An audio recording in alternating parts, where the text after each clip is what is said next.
We are live. Welcome to Rice TVX and the latest episode of the Rice Crypto Show. Today is a very special day. I am joined by the creator of Litecoin, Mr. Charlie Lee. We're going to be talking about all things Litecoin, past, present, and future. We're going to go ahead and get things started. If you're watching this on replay, I would say fast forward to about the 3-minute mark.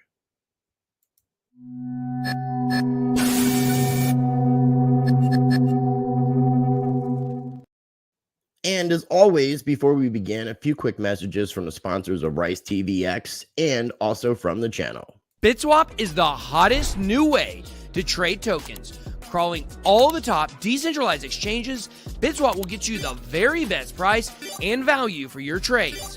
BitSwap is changing the game.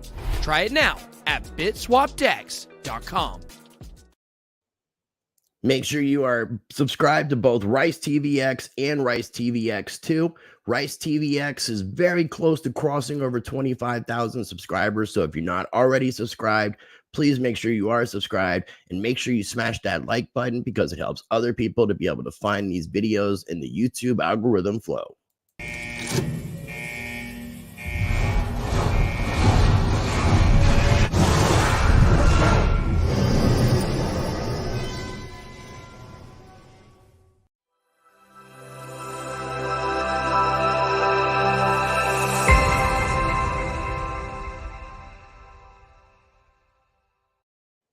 Before we get into it, make sure you visit ricetvx.com and sign up for my mailing list so you never miss an update or new Rice TVX content. Plus, you can find my social media links, contact information, get Rice TVX merch coming soon via the shop, and more. If this is your first time ever watching any of my videos, check out and explore my channels. Make sure you subscribe to Rice TVX and Rice TVX2.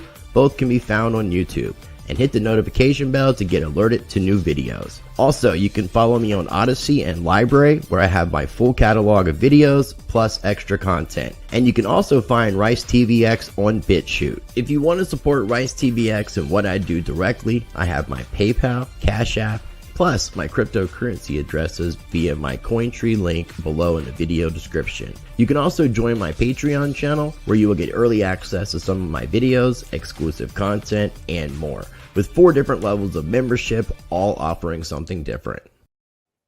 Now, be sure you're taking advantage of my partnership with Money Metals Exchange because Charlie Lee is a big proponent of precious metals. I know this because before crypto, he was very much involved in gold and silver. Get your free half ounce of silver with my partnership with Money Metals Exchange.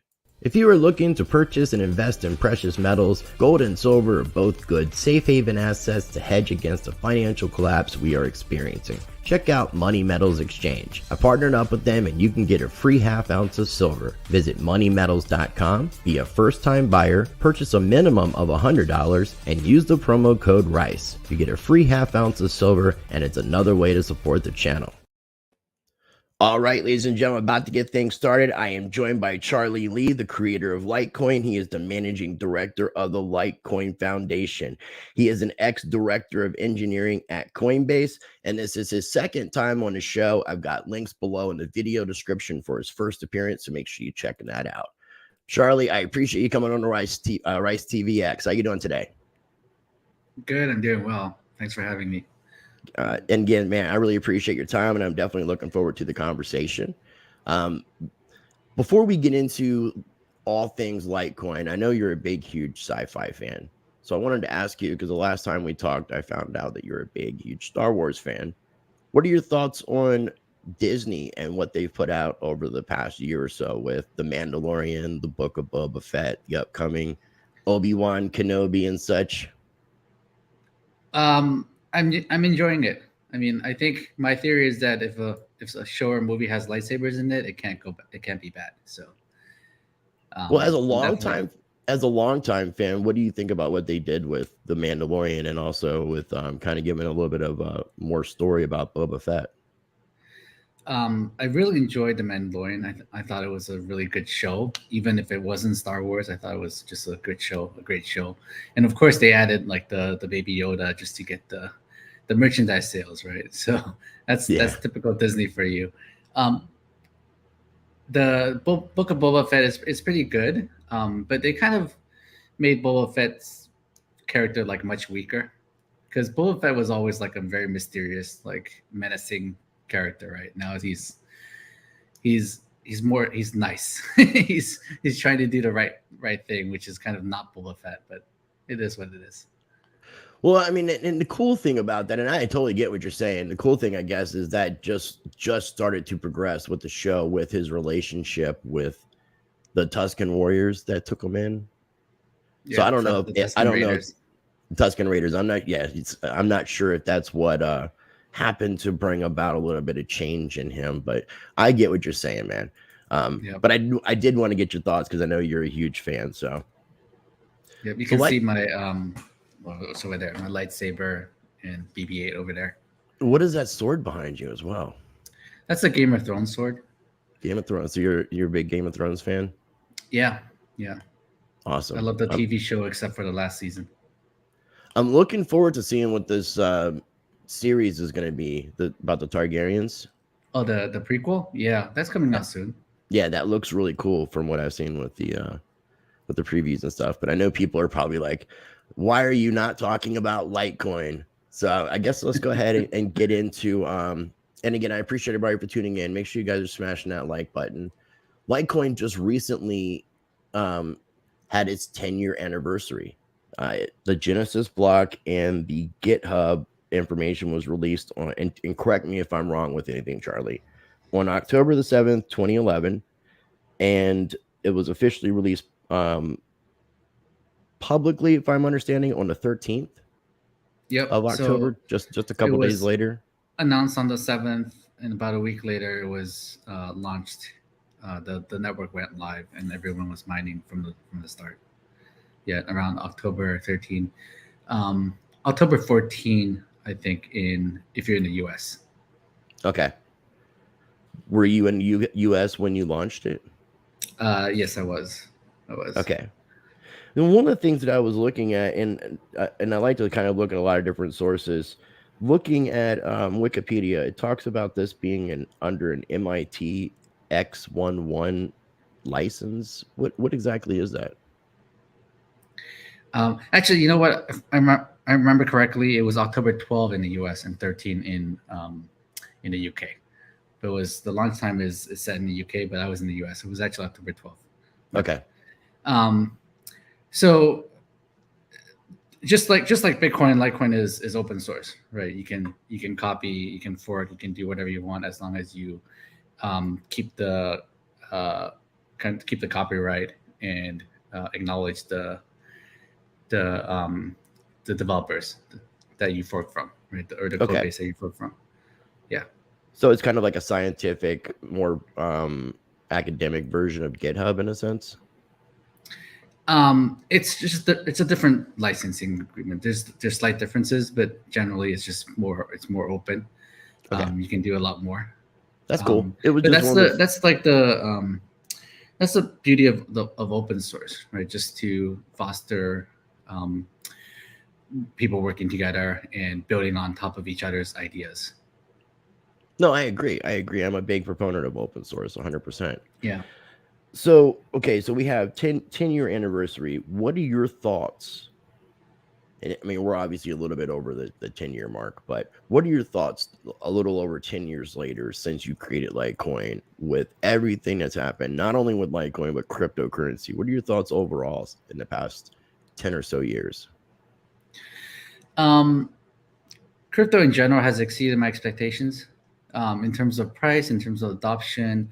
I mean, I always thought it was going to succeed and get here, but I thought it would take longer. So 10 years, it really moved quite fast, and which is great. And Litecoin obviously exceeded my expectation. I didn't expect too much from it when I launched it, and right now it's to put it in perspective, Bitcoin's market cap when Litecoin was launched was about $100 million. So right now, obviously, Bitcoin is a $1 trillion market cap, and Litecoin is, what is it today, like $7-8 billion. obviously it fluctuates by the billion every every few days. So, Right. and so Litecoin's market cap is what 80 times what Bitcoin was when I launched Litecoin, and that is crazy if you think about that. Like if Litecoin matched Bitcoin's market cap, it would already be a huge success. So, so it was definitely pretty crazy wild ride we've had the past 10 years. Oh, definitely. And what's really cool, and I have this linked in the video description too, as well, is this thread that you have on your Twitter. It's the pinned post, but it's so you can either just go directly to Charlie's Twitter account at Satoshi Light or in a video description. But it's a pretty good detailed explanation of Charlie's thoughts and everything he can remember that took place from the creation. Because I didn't know there was a coin before Litecoin that you had created, which was an alternate version of something called, and I'm hoping I'm pronouncing it right, Tenebrix. And you created Fairbrix, which was a more fair version of what Tenebrix was. Yep. So Tenebrix is actually the coin that first introduced script mining to the space. The issue of Tenebrix is they had like a huge pre-mine, 7 million coins pre-mined for the creator. Supposedly the creator did this so that he can help with people kind of mixing coins. He was planning to do a mixing service using the 7 million coins for mixing. But a lot of the supporters of Tenebrix were not happy with the pre-mine because it's just a huge amount of coins and it can be easily dumped on the market. So someone in the community pushed for a fair launch of basically fair fork of Tenebrix called Fairbrix. And they were looking for developers to help with that. And I was I was looking at the Bitcoin Codebase at the time and was quite familiar with it. So I decided to help out and help launch Fairbrix. Unfortunately, Fairbrix had a bug in it that came from the Tenebrix code that caused it to kind of some of the blocks did not have mining rewards. So the launch was pretty messy. And then it was relaunched. That wasn't very successful. So then I stepped back and decided to do something different. Right, I wanted to do a different coin based off of the Bitcoin code base, not off of the Tenebrix code base, and just make it simple. Basically, create silver to Bitcoin's gold, and also try to just make sure it's as fair as I can make it. And that's what I did. And the rest is history. Well, and when you talk about fairness, I mean, that's kind of, I think, a lot of the idea behind your creation of Litecoin, aside from the fact that it's 4 times the supply and 4 times faster and was kind of created to be a silver to the gold to Bitcoin. You created it with script mining, which allowed for a more fairer mining process. Do you mind sharing a little bit about the importance of what you did with the script mining thing and why it continues to remain on Litecoin? Yeah. So script was copied from Tenebrix, and the idea was that script's hashing algorithm is more memory intensive, so it would be harder, not impossible, to GPU mine it and also eventually ASIC mine it. As we know today, Litecoin is being ASIC mined, but back then it was CPU mined for I think almost a year, if not more. What was important about it being CPU mine is that anyone with a computer can mine Litecoin, right? That's why we had thousands of miners or users joining the network on the first day, because they can, right? If a coin, it was important to me back then that the coin had to be CPU mined so that the users, anyone can mine it. It was important because the users are your early adopters, right? They will be the ones out there pushing for adoption. So, and the miners are the users. So if people were not able to mine it, then they had to buy it off an exchange, and they'll be less likely to be pushing for adoption. So CPU mining was very important back then, and I think that's one of the reasons why I succeeded. And also, of course, the fairness was what people wanted, and people supported it. So are people able to still mine Litecoin with CPUs now, or is it pretty much ASICs have taken over? It's pretty much ASICs has taken over. So you can still mine with CPU. You just won't get a lot of hash rate, and you won't get any blocks. There have been like botnets, hacked botnets that have mined coins like Litecoin and others. But because the botnets have like thousands and tens of hundreds of thousands of CPUs, even though it's not very efficient, it's still free money for the hacker, right? For the owners of the botnet. So um, basically, they hack other computers to have them mine coins for them, right? So that's still possible. I'm not sure if that's still happening, but right now ASICs are dominating the Litecoin network, which is fine, right? Which means miners are dedicated to mining Litecoin, and of course Dogecoin, because Dogecoin is merge mined with Litecoin.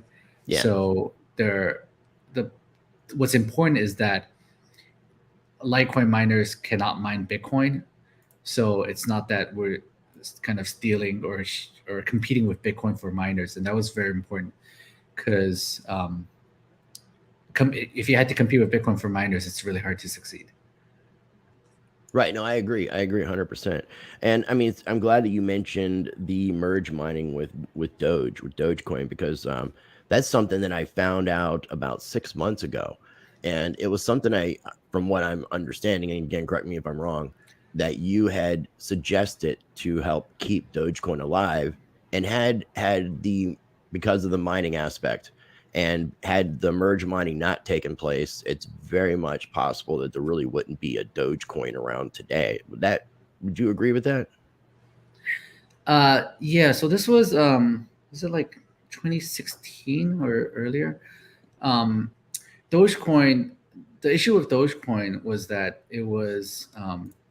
So one thing I made sure when I forked Bitcoin is to keep the mining, the block halving schedule the same. So every 4 years, blocks get cut in half. This was because Satoshi was very brilliant when he designed that. He wanted to give Bitcoin kind of enough time for it to succeed, right? So it's structured kind of like a startup where you're paying your equity to early employees who are going to help you get to the next level, right? So half of the Bitcoin coins are mined in the first 4 years, and then a quarter of it is mined in the next 4 years, and it gets halved over time, right? So that schedule helps it so that the inflation is kept in check, and you're rewarding adopters enough so that they will support the network and push for adoption. So I kept that the same with Litecoin. Every 4 years, the block rewards get halved. What the Dogecoin developers did, unfortunately, was that they made the halving every month. I think every month or every 2 months instead of every 4 years. So the block rewards kept getting halved, and what that means is the security kept getting halved, and the hash rate kept getting halved over the months. Okay. And because Dogecoin used script, it was competing with Litecoin for miners. And at that time in 2016, it became pretty obvious that the hash rate is so low that a small Litecoin miner or a small Litecoin pool or a big miner can actually easily attack the Dogecoin network, to 51% attack it, to starve it from blocks or whatever, right? Just it can easily be attacked for hundreds of dollars. So I suggested to the Dogecoin community that that they need to quickly solve this, right? There are multiple different solutions, but the best solution, in my opinion, was to merge mine. Merge mining was something that was proven, or it first happened on Namecoin, being merge mined with Bitcoin. It's actually something that Satoshi suggested could be done in one of the Bitcoin talk posts, that you can merge mine a coin with another coin, basically share the same miners and network hash rate, same security, and you get rewards from both coins. So the miners are paid extra for also merge mining Dogecoin. So suggested that to the community. The community did not take it well initially. They thought I was trying to sabotage the coin, because at that time Dogecoin was quite popular. Right. It was it I don't know Well, if it did, it but was a it newer almost, cryptocurrency, right? yeah, it almost caught up to Litecoin's market cap. It might have exceeded at one point, but because of the security, the hash rate decreasing, it was getting very easy to 51% attack it. So they needed to do something, and eventually they developers agreed with my proposal to merge mine it, and they added that in as a hard fork, and because of that, they survived the next 5 years. Otherwise, I'm pretty sure they would have gotten attacked and kind of just disappeared because once the coin is 51% attacked and been able to do it consistently, then people won't trust it anymore and people won't run nodes. Um, Right. but who knows, right? Some coins were 51% attacked, like Ethereum Classic, and they kind of just brushed it off and did stuff like central checkpointing, which is or checkpointing, which is a very centralizing move. Or even what Bitcoin Cash did, which is I think every 11 blocks you lock it in. So it really hurts decentralization, but in the end, like people may not care about decentralization that much. So I don't know. Maybe it would have survived. It's hard to say, but it Right. definitely. I think it was great move for both Dogecoin and Litecoin. Like today, Dogecoin block rewards are helping Litecoin miners quite a bit, or script miners, I should say. Okay. They're making like 3 times as much money as before, as if they only mined Litecoin. Does that take more resources or anything, or is it just like running it like normal and just happens to be an additional reward? Slightly more resources, but Okay. it nothing. Yeah, it's not nothing And I didn't that see you when need you to care about. when you explained it that way too. I didn't know that Namecoin was doing merge mining with Bitcoin. That's interesting to know that. I didn't know any other coins were piggybacking off of Bitcoin. That's kind of what I think about it as piggybacking. Yeah, Namecoin is probably the biggest one off of Bitcoin. There are others that are merge mined with Bitcoin, and also there are others that are merge mined with Litecoin. So a lot of the pools actually merge mine like a dozen or half a dozen or so coins. Most of them don't give out much reward, but it's something, right? It costs them very little to add it if they're Right. already merge mining with Dogecoin, and they just have to get extra coins and to sell. And they some pools like Litecoin pool give out rewards in Litecoin. So if they mine Dogecoin, they just sell it for Litecoin and for simplicity, instead of giving miners like 6 different coins, they just give them Litecoin. Right. Now that makes sense. Now, when you mentioned Tenebricks, you mentioned that one of the problems was a pre-mine. With Litecoin, when you launched Litecoin, that was a complete fair launch with no pre-mine, correct? Yeah.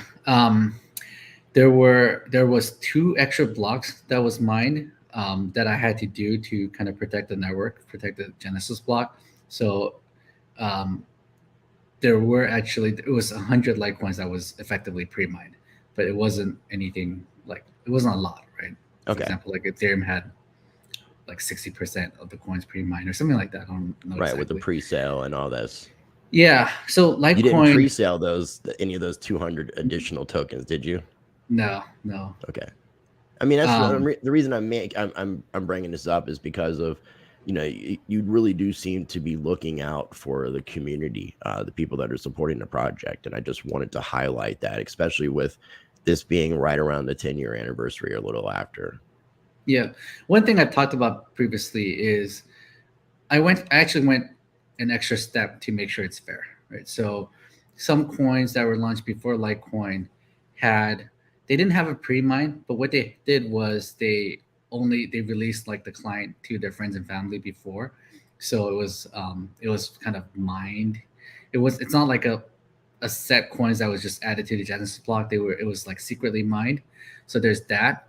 People secretly mine coins before the public launch, or just announce it to a small group, right? And another thing people did was they didn't release clients for Linux or for Mac. Only had Windows clients or only had Linux clients. So only people with specific computers can mine. So what I did was before the public launch, I made sure that there were binaries and the source was released for everything, so people can actually test their computer mining testnet Litecoins up to the point of launch. And all they had to do at launch was change the config file, restart the client, and the client would be mining on mainnet. So I just made it as simple as possible for people to mine the second I launch it, right? And the launch time was also voted in by the community. So it wasn't ideal for me. It was like during dinner time for me, but whatever the community wanted. So we did it at that time, and people, that's why in the beginning there were thousands of people mining Litecoin. Okay. Very cool. Very cool. I appreciate that. And so another thing that I wanted to highlight is since Litecoin started in 2011, have there been any issues with the Litecoin blockchain being down, having to do any rollbacks or anything like that? Like, and the reason I mention this is because we have a project that a lot of people think is successful, Solana, which calls itself decentralized, but yet turns off its blockchain. And I didn't know that you could turn off a decentralized blockchain. And I don't think that Litecoin has had any issues since it started. But correct me if I'm wrong. No, you're right. Litecoin has been up since the start, since October 13 of 2011.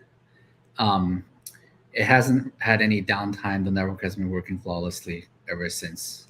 Basically, every 2.5 minutes, on average, you'll find a block, and transactions would go through. The only issue that I remember is during the early days, we were attacked with dust spam.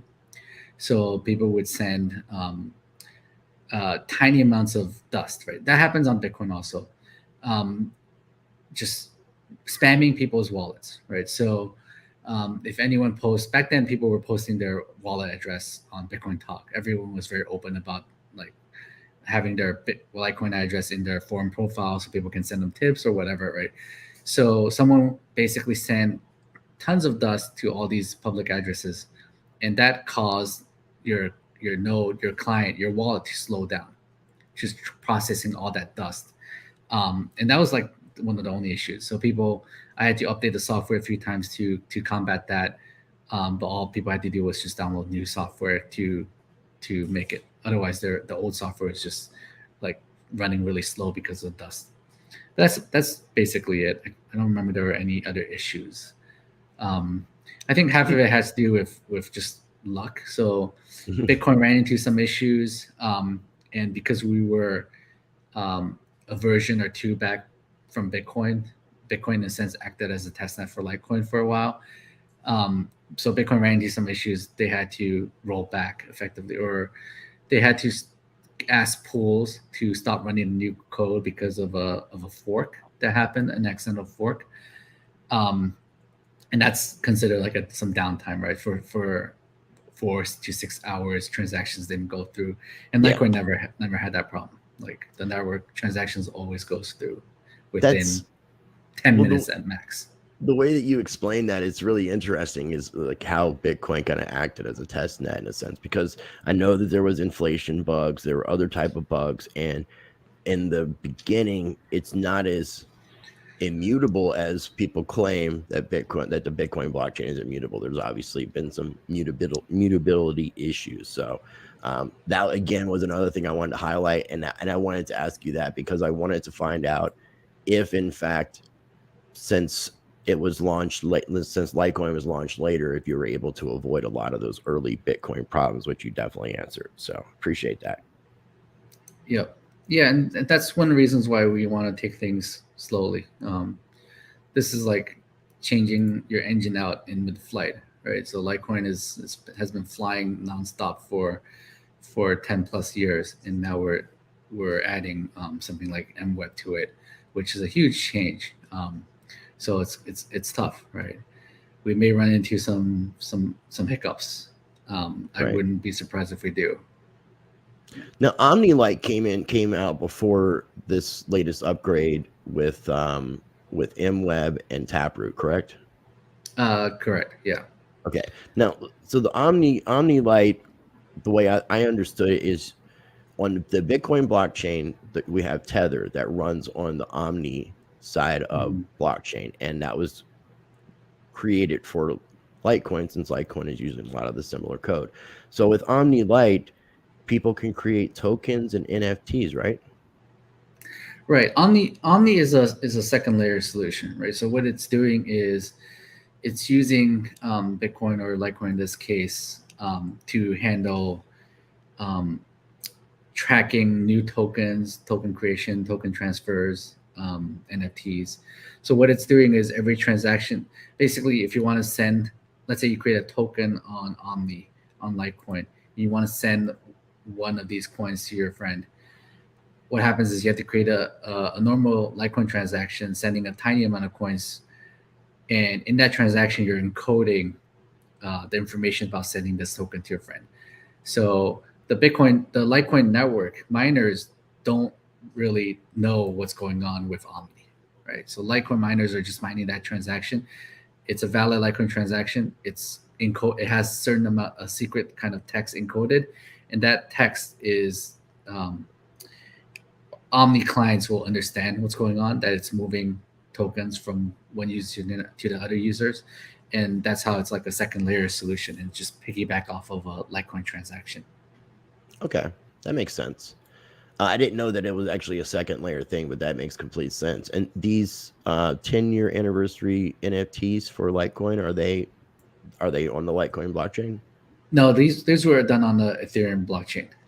Okay. Yeah.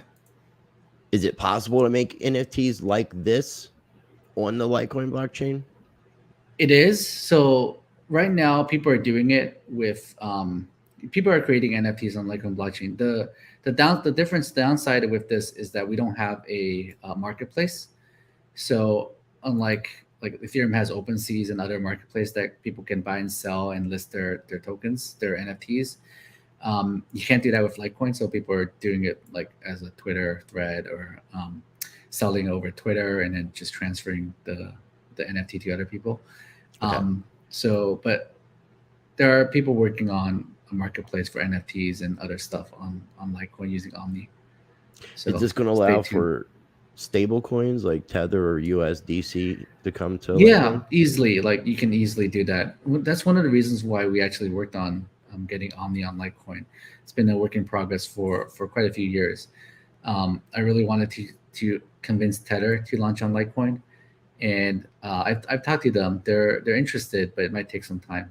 I think it's a great solution for them with fees being so high on Bitcoin and Ethereum, and Litecoin is super secure and just works. It's fast and low fees, so it's perfect for something like Tether or USDC. We'll see if and when they do it. What about DeFi? Would that allow for someone if someone in the community or someone wanted to build some sort of DeFi platform, could they do that using OmniLite? Not as effectively as on Ethereum. So Litecoin and Bitcoin uses the scripting engine, which is not Turing complete. So it's not as fully functional as the smart contracts on Ethereum. So you can do something like that, like a decentralized exchange. There are people working on making the smart contracts better on Litecoin. You can look up something called Bitcoin Computer. That's something that's being built on top of Litecoin and other proof of work coins that can add more smart contract capabilities to Litecoin.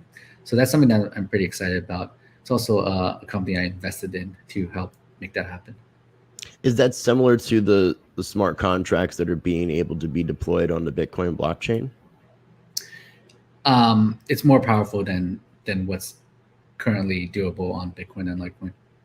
Okay, very cool, very cool. And I'm definitely looking forward to that. I mean, I know a lot of people talk about Litecoin. They're like, I just want it to be a currency and don't want all these different additions being added. But then the unfortunate thing, Charlie, and this is like when you mentioned, maybe people don't even care about decentralization anymore. That's kind of seems like the way forward, the direction that people are thinking. And so it can be kind of disheartening when when you think about all that kind of stuff. So I appreciate what you're doing. I appreciate the simplicity, but that unfortunately too, with the simplicity of it works, it does what it's supposed to do, and it does it well. It hasn't had any downtime, any kind of problem. You would think that would be celebrated, but because there's no NFTs, there's no games, because there's no DeFi, it's like people don't care about projects. They would be more concerned with a centralized entity versus something that has proven itself to work effectively. Yeah, I mean we want to focus on making Litecoin the best like money, right, as a currency, store value, payment network. So that's our focus. So that's why we're not like doing crazy stuff on the Litecoin network, and that's also why we're adding MWeb, which adds fungibility, something that's missing, a really key important feature of good sound money that's missing in Litecoin.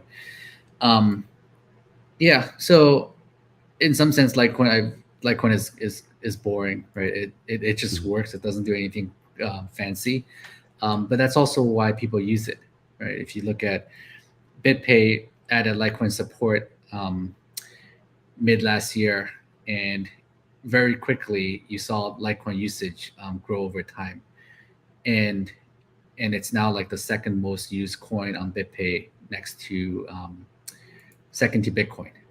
It's even more used than Ethereum or Dogecoin or any other coins, right? PayPal. And it's PayPal it's has added it. to PayPal because it's Litecoin has Grayscale still has Litecoin, you know. So I mean, there's a lot of institutional investors, a lot of a lot of major exchanges that still all respect Litecoin for what it is. Yeah, because it works, right? It hasn't stopped working. It that's important, right? It's secure. You can't hack it, you can't attack it, you can't steal money, you can't reverse transactions. It's decentralized, censorship resistant. That's what it's all about, right? Censorship resistance is very important. It's why people use Bitcoin and Litecoin in the first place, right? Mm-hmm. There's two things, right? One is that the inflation is set, right? No company or governments can just print more money like what they did with the US dollar, what the Fed did with the US dollar. Like what they're still doing. They're still doing, printed 40% of all US dollar out there in a year. That's crazy. So with that, people know that their money is safe from some entity inflating it away. That's one of the most important things. The second important thing is censorship resistant, right? Money is yours. You should be able to do whatever you want with it without some company or some government saying that you can't send someone coins. And those are two things that we, or at least I, hold very dearly and want to make sure we keep it that way. And I appreciate you for that very much so. Okay, now we have MWeb, which is the long-awaited Mimblewimble extension being added to Litecoin. We have Taproot. I had messaged you a few months back when we seen Taproot and Schnorr signatures being added to Litecoin or Bitcoin. The first time something had been done since 2017.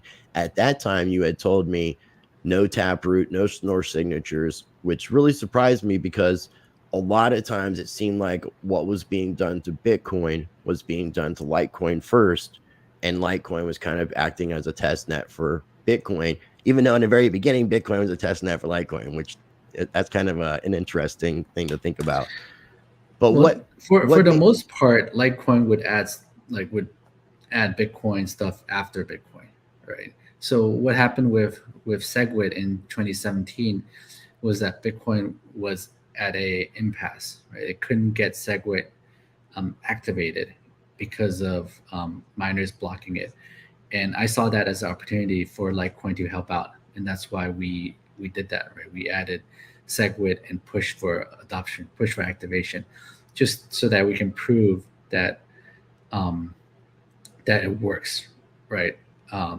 One thing with testnet is that there's no money involved, and Bitcoin is all about game theory, right? It's all about game theory of how Bitcoin works. So when there's no money involved, there's no incentive for attackers to attack the network. Whereas because Litecoin had $1 billion market cap, there are incentives for attackers to attack it once SegWit is activated. So the FUD out there was that anyone can spend attack, where if SegWit is activated, people can steal money or miners can steal money from SegWit transactions. So once it activated on Litecoin, and it was proven that after a few months, nobody was able to steal any money from SegWit transactions, it kind of killed that FUD. And I think that was important for miners and pools and users to be comfortable that this FUD were just all lies propagated by people who didn't want SegWit to activate. Right. That's interesting too to even think about. I mean, a lot of people may not be aware that of the SegWit activation and the fact that Litecoin can be utilized on something like the Lightning Network, even though it's no point because the transactions you're utilizing on a Litecoin blockchain are cheap as it is. So Yep. now, And if it ever gets to a point where Litecoin is congested, like Lightning Network would just work, would be flawless on Litecoin, and fees will be much lower than even fees on Bitcoin. I can only imagine it would be super inexpensive. So with the upgrades that was recently done, Snor's signature wasn't added to Litecoin this go around, right? It is. It's we added it together. So Taproot with Snore is another feature, including MWeb. So miners can signal for either or both. We expect them to both activate at the same time. So people who upgrade to new code would signal for both Taproot and MWeb. That's what I expect. So it should activate around the same time. When are you sometime this year. expecting that? I would say give it a few months. Few months. Okay. Yeah, so it'll take some time. So activation signaling doesn't start until February 25th, around then. So at that time, people can, or miners or pools can signal for MWeb and Taproot. And once there are, in a 2-week time period, if there are 75% of blocks signaling for MWeb, then it will activate. So that's going to take some time for pools and miners to upgrade their software, right? So they have to test it. They have to make sure everything works. They have to upgrade their pool software to include this new feature. And pools are already testing it. So with the release candidate, we reached out to a few pools. Some of them got back to us saying they're testing the release candidate. For example, Litecoin pool, one of the largest Litecoin pools out there, or script pools out there, is testing the release candidate, and I expect them to be activating it pretty soon, or sorry, signaling it pretty soon. Very cool. Very cool. And so is this with everything that you're doing, or that's being done with this upgrade with Schnorrs and Taproot, is that basically the same thing that took place with Bitcoin a few months back with the addition of Mimblewimble via MWeb? Yeah, Taproot on Litecoin is exactly the same as the one on Bitcoin. Okay. So the only difference is Mimblewimble, or Right. or MWeb. I don't like to say Mimblewimble. It's just it's a mouthful, and people are confused about what it is. So. Well, and isn't it from Harry Potter as well? Yeah, I think it's like a spell from Harry Potter. The whole thing was like Harry Potter themed. The history of Mimblewimble was actually pretty interesting. The guy who came up with this idea of doing this, The anonymous individual? Yeah, he wrote this paper about Mimblewimble and just dropped it on IRC, Yeah. and disappeared. Some people actually think he's Satoshi. Right. But it's pretty cool how he just did it anonymously, and it's a very innovative way to do fungibility and privacy. Awesome. Now, with this though, with the Mimblewimble, it's an extension. It's not something that takes place on the Litecoin blockchain itself, correct? Yeah, we implemented it as an extension block. So what that means is, I think of it as it's like a side chain, but it's attached. So miners will also mine that side chain. So normal side chains on Bitcoin, Litecoin, the regular miners won't know anything about it. So it's mined by other different miners. But for this, normal regular script miners will mine this extension block. And everything in the extension block uses Mimblewimble for transactions. And then you can just move coins between the two blocks, between the main chain and the extension block. You can peg into the extension block and peg out. So if you want to use MWeb, you just peg into MWeb, and then from that point onwards, your coins use MWeb for transactions. So the amounts are hidden, and it's the inputs and outputs are combined in a block. So Sorry. Did you recently have a tweet that says something to the effect of that this isn't going to help criminals? So it's not perfect privacy. I think the Right. most important part is that it hides the amount. I think for just financial privacy, it's important that when I transact, no one else needs to know how much I'm sending the recipient, and that is important. But that doesn't really help criminals, right? So um, that said, I think for money to be useful, it shouldn't be trackable, right? So if I that's why cash is one of the best form of money. Where if you're paying by cash, it's not traceable by anyone else. It's just a transaction between you and the recipient, Mhm. you and the merchant, right? And that's what makes it good money. So ideally, that's what we want with Litecoin. Um, but that said, today's regulatory environment, they are using money laundering is a very important tool for tracking criminals, and we want to make sure that we at least work with that framework so that it's Right. so MWeb is opt-in. I don't expect like exchanges to support MWeb, and that's perfectly fine.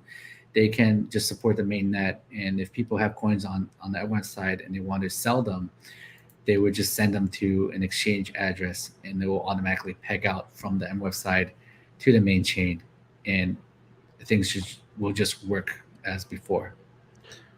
Now, within the MWeb system, does it? Because we talk, and I really want people to go back and check out that first interview that we did, where we talk about the importance of fungibility, because we go into that with a lot more detail. Um, this is going to allow for, is it like a mixer type situation that's going to allow for that fungibility on that extension, or is it just hiding the price, what the amount that you're sending to and from? So yes and no. So the most important thing is hiding the amount. The there's for privacy there are two aspects of it, right? One is the amount, and the other is the kind of like the routing, like the history of the coins, right?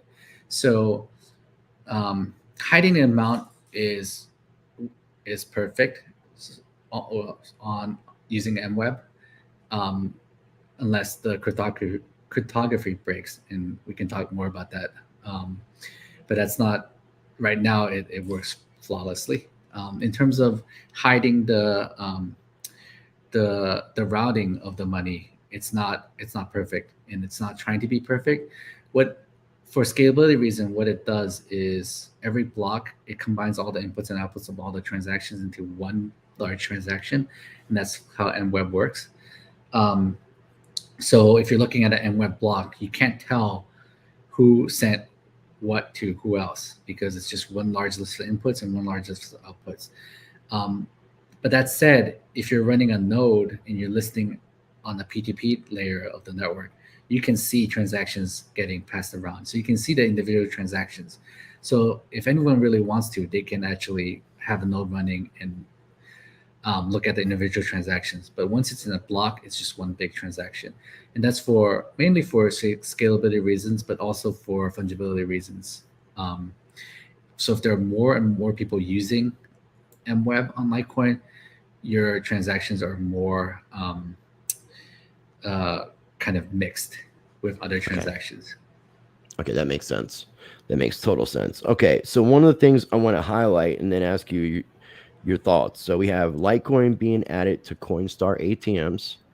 We have Litecoin gaming.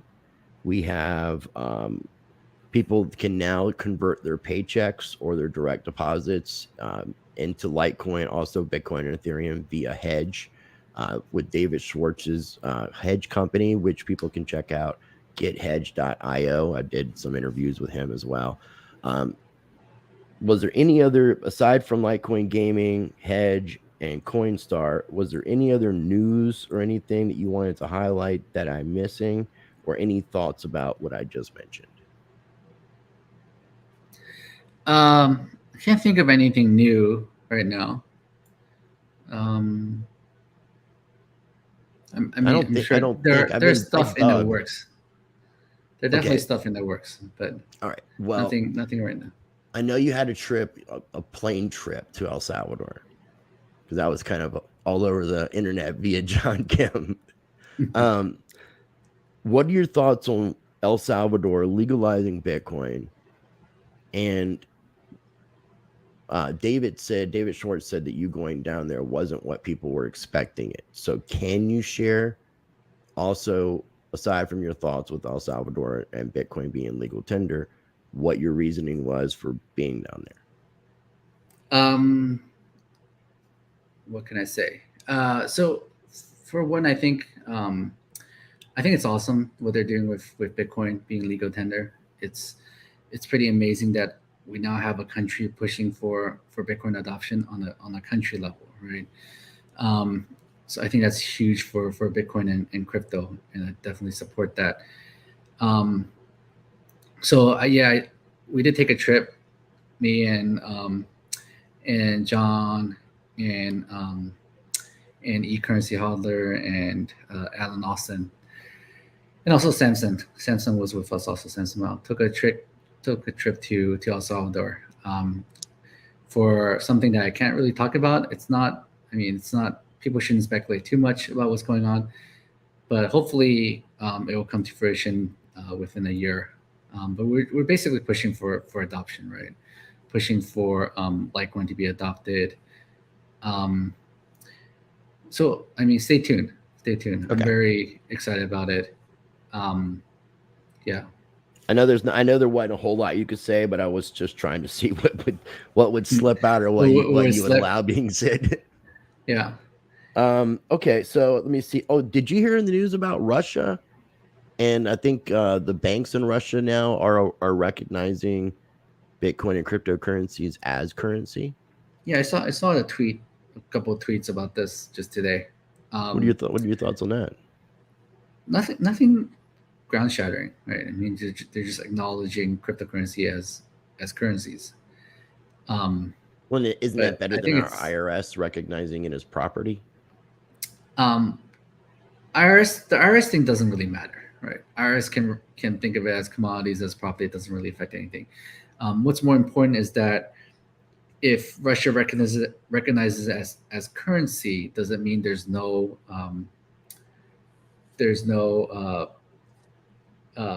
capital gains tax on it, right? Is there a capital gains tax when you convert from one currency to another?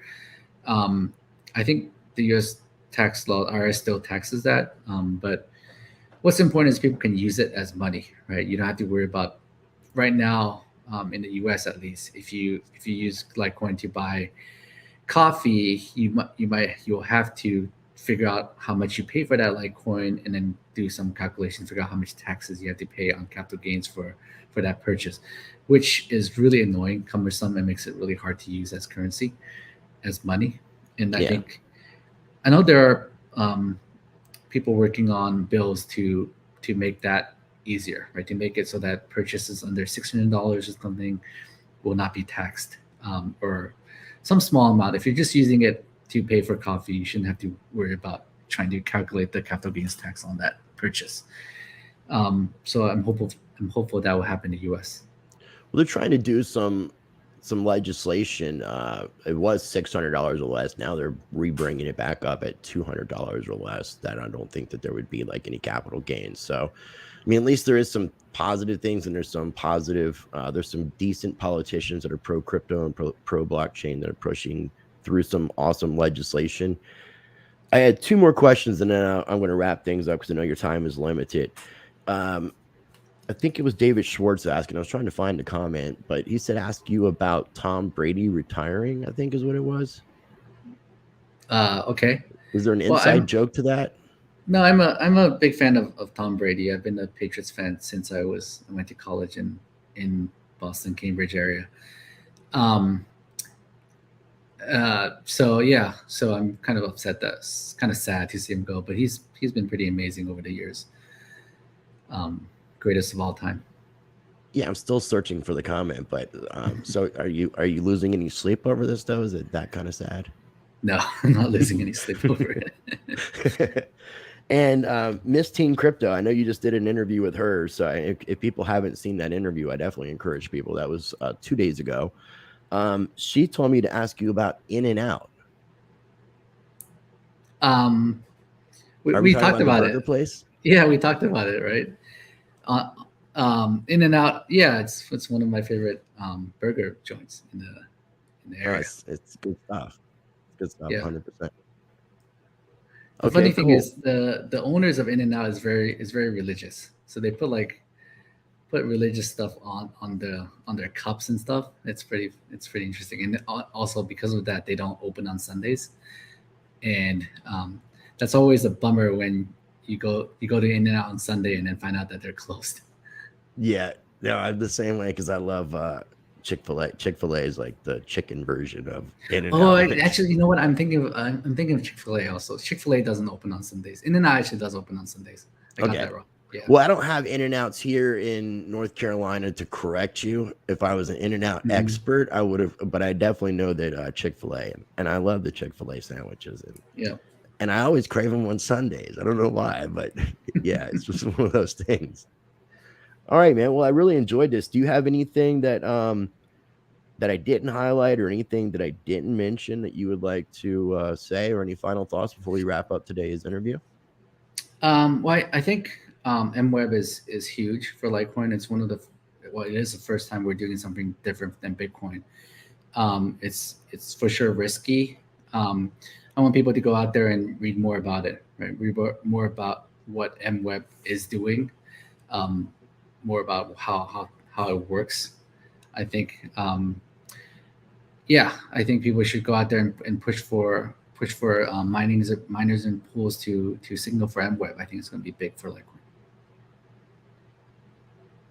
I had to come back to my screen here and unmute myself before I could say something. I have been talking to David Burkett. Is it Burkett? Burkett, yeah. Because he had a baby about a year ago or so, right? That I don't know. That I don't Okay. know.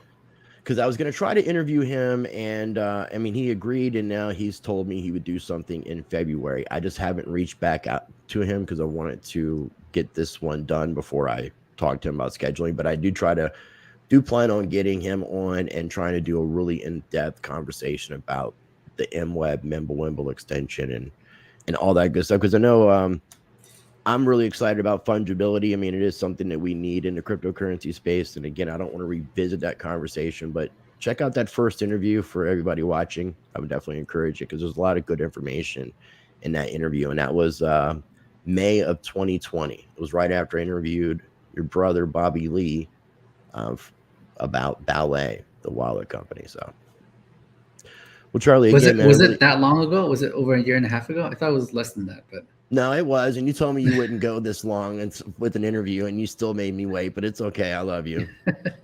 You're good people. yeah, you have to take your turn. You're good people, man. And I mean, I got a lot of respect for what you do. I was hoping to get you on right at the 10-year anniversary, but things We tried to make that work, but it didn't happen. It didn't happen, but it's happened today. So I appreciate your time, man. I really do. Sure. Thanks for having me. Yeah, and again, I just in case I haven't looked at my numbers. I've seen we got a lot of people watching. Again, make sure you guys are smashing the like button so that people can find these videos. If you're not subscribed to Rice TVX is right at 25,000. So please subscribe and help me cross over the 25,000 mark. Subscribe to my backup channel, Rice TVX2, which has a strike right now because I'm dealing with censorship and shadow banning and all of that good stuff that we get to deal with throughout life. So, ladies and gentlemen, thank you for tuning in. Charlie, if you could bear with me 1 second. All right, ladies and gentlemen, again, if this is your first time watching my videos, make sure you subscribe, smash the like button, and I want to leave you with this. Be blessed, be the change, practice change.